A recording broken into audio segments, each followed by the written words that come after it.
Hello, welcome to Priscilla's Corner again. This is a wrap up of the video that we did, the last three videos on how to listen so kids will talk and how to talk so kids will listen. So we're going to be wrapping that up today. One of the things that we definitely want to try to pass on to our children, or not pass on to our children, is past childhood trauma that we have not had an opportunity to work through ourselves. We must do the work. It's painful, it's challenging, but it is so necessary that we don't pass on our own childhood trauma. I'd like to challenge you today to work on your own childhood trauma so we could have a better future for our children. Because our kids need to learn emotional intelligence as an adult. I noticed that just in the last several months, there have been a couple examples of how our children don't have those skills. And we haven't taught them the skills of how to deal with conflict and how to regulate our emotions. I just saw on a YouTube video of a 15-year-old who stabbed his grandmother to death and stabbed his mother. Now, I don't recall if the mother survived the stabbing or not, but it was by their own child because they took away his computer. So we have not taught our children that there are consequences, whether logically or naturally, for their behavior. And here he took out his grandmother and his mother just for taking away his computer. That's a problem, and that's something as a community we need to address.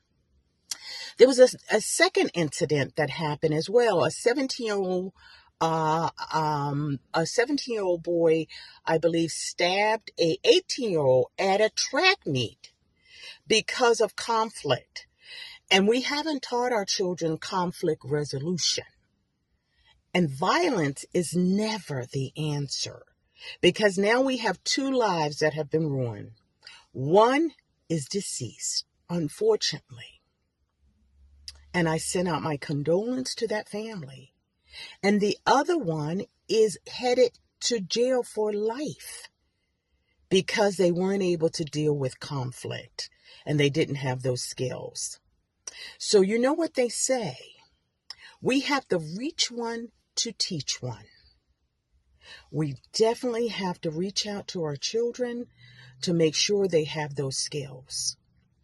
And we as parents are responsible to make sure that they have them. So the challenge for us is that we deal with our own childhood trauma and that we do the work. And it's painful work. I'm not here to tell you it's an easy journey, but I'm here to tell you it's the most fruitful journey, because now we don't pass along childhood trauma from our own past. We have healthier and more emotionally intelligent adults, and that is really the goal. Okay? So I challenge you today. Let's do the work so our children won't be the brunt of our pasthood trauma. Okay? Thanks a lot for joining, Priscilla. I look forward to seeing you at the next video. Okay? Hang in there. Remember, we always want to be kind. And we want to make sure our children have the skills that they need. One day at a time, one skill at a time. I challenge you today. And write down in my comment section, have you found yourself dealing with your own childhood trauma? Number 2, have you done some of the work? I love to hear that from you. So put in the comments down below that you're working on your childhood trauma, that you're in the midst of working on the childhood trauma, and that you're dealing with some of this, maybe some of the dysfunctional parenting that you were passed down to by your parents or grandparents, and you don't want to pass it down to your children. Okay? Let's see what we can all come up with, all right? And don't forget to subscribe, and to hit that like button. Greatly appreciate you. We'll talk to you later. Thanks so much for joining me. Bye-bye.